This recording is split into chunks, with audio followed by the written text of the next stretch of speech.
الشخصيه الثالثه، هذا الرجل الاكسبريسيف ده يعرف يمثل في التمثيل. يعني ينفع يبقى ممثل؟ هو الممثل ده عباره عن ايه؟ مش راجل بيظهر قدام الكاميرا في موقف معين بيتجسد شخصيه معينه بتحس احساس معين. طب ما الاكسبريسيف سهل عليه جدا. ايه المشكله عنده؟ العاطفه عاليه ويجيد استخدامها كمان. معلش اقف هنا كده وانا هناخدك شوت حضرتك دلوقتي وانت بتعيط على حبيبتك عادي جدا. هات يا باشا الكادر ويلا بينا عيط على حبيبتك. طب معلش المشهد اللي بعده رقص بقى، هنعتبر في اخر الفيلم هنجيب مشهد من الاخر ان احنا دلوقتي بنرقص وبنتنطط وفرحانين بالنتيجه بتاعتنا. عادي ارقص واتنطط. استخدام المشاعر عنده سهل جدا. يعني مثلا الراجل الاكسبريسيف ده يجيد لعب بالادوار وبالمشاعر عادي جدا. مين تاني ممكن يلعب في السينما ادوار او في الدراما؟ الاكسبريسيف ده لعيب، اي دور هيعمله اقفش يا عم اقفش، اضحك يا عم العب يا عم يلعب عادي جدا. في بقى واحد تاني من الاربعه ينفع يلعب دراما وتفاعلات وتاثير، الاميبل الودود يلعب. طب تعالى على الاثنين التانيين، الدرايف هنلعبه ازاي؟ التمثيل ده بيسموه قالب في السينما. موظف حكومه قاعد، رئيس عصابه قالب ما تدخلش عليه زوم في حياته وتيجي تقول له اتاثر بحبيبتك مش هتاثر. تعالى خده كده من حته ودخله في حته ثانيه ما يعرفش. لكن الاناليتيكال نفس الكلام، التحليل مش هيعرف يطلع مشاعره برضه. عشان كده يجيد اكتر واحد يجيد اللعب في السينما هم الاكسبريسيف. ومين اكتر واحد يقف على ستيج؟ ستوري تيلر، ويقف على ستيج ويضحك اكسبريسيف برضه. اكتر واحد يعرف يتحكم في الامور دي كلها والستوري تيلينج الاكسبريسيف. بيجي بعديه الايميل. الاثنين التانيين ضايعين. اللي فيكم هيدخل على الكوميونتي هيلاقي في محاضره كامله اسمها الذكاء العاطفي، يسمعها بالراحه كده هتفرق معاه ان شاء الله. عندك الاناليتيكال بيجيد الستوري تيلينج، قرارات سريعه بتتغير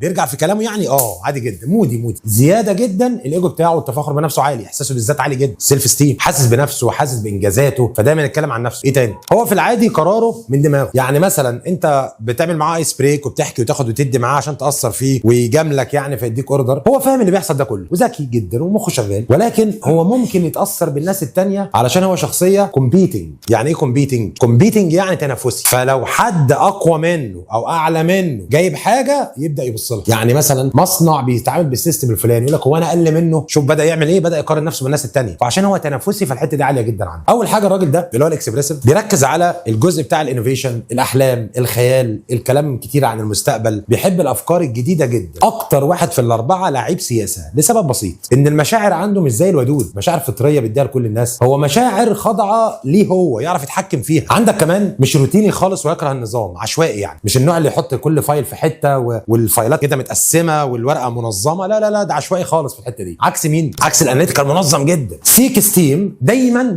ماشي في الشارع يدور على اي حد يشكر فيه ويمدحه ويديله حقه في الانجازات والكلام ده. دايما عايز الناس تاخد بالها منه، دايما عايز يبقى بورة الاحداث، شوي، عايز يقول له انت عظيم، انت بتعمل حاجات جامده، انت برافو عليك، انت كويس. يحب دايما المدح، يحب دايما يبقى في سنتر الاحداث، وعنده اي كونتاكت قوي جدا. دايما فان سيكر. يعني ايه فان سيكر؟ يعني دايما يحب النكت حتى في اصعب الظروف.